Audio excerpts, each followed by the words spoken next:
Apa kabar kamu, Diana? Udah lama ya kita tidak bertemu. Baik Audrey, iya ya udah lama banget kita tidak bertemu. Diana, kamu masih ingat nggak? Dulu kan kita itu sering sekali baca cerita. Pagi-pagi, siang-siang, malam-malam, pasti kerjaan kita itu baca cerita. Bahkan kalau lagi malam-malam kita baca cerita, kita baca ceritanya sampai ketiduran. Lucu ya, hahaha.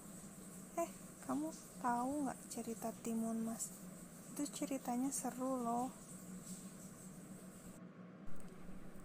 Oh iya ya, dulu kan kita suka baca cerita bareng. Kalau Timun Mas aku belum tahu. Bisa nggak kamu ceritain secara singkat biar aku tahu?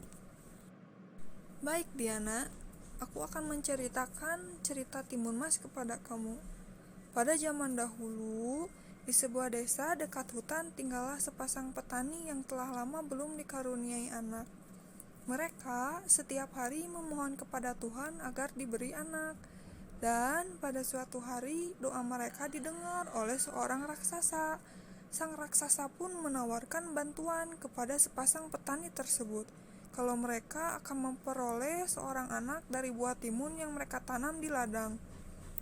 Tetapi sang raksasa mengajukan syarat apabila anak mereka telah berusia 17 tahun, mereka harus menyerahkannya kepada sang raksasa tersebut.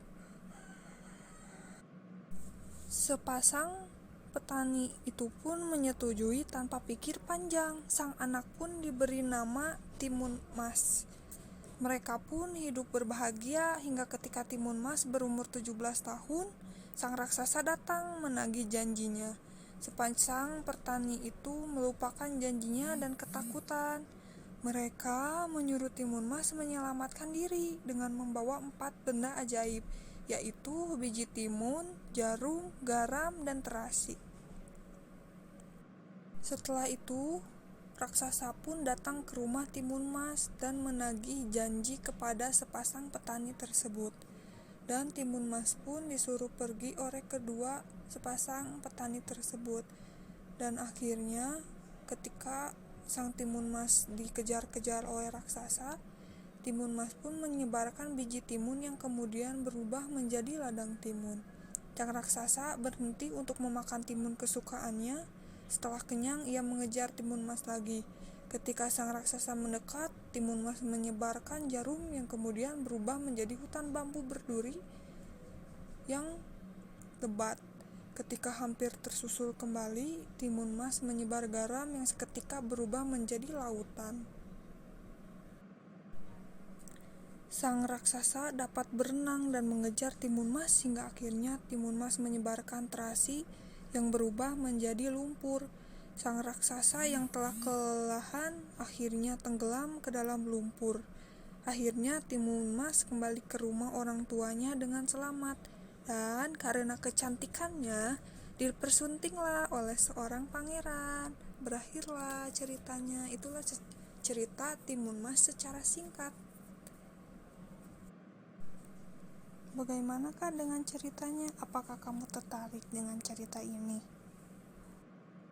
Wah, ceritanya seru juga ya. Aku jadi ingin membacanya lebih lanjut lagi.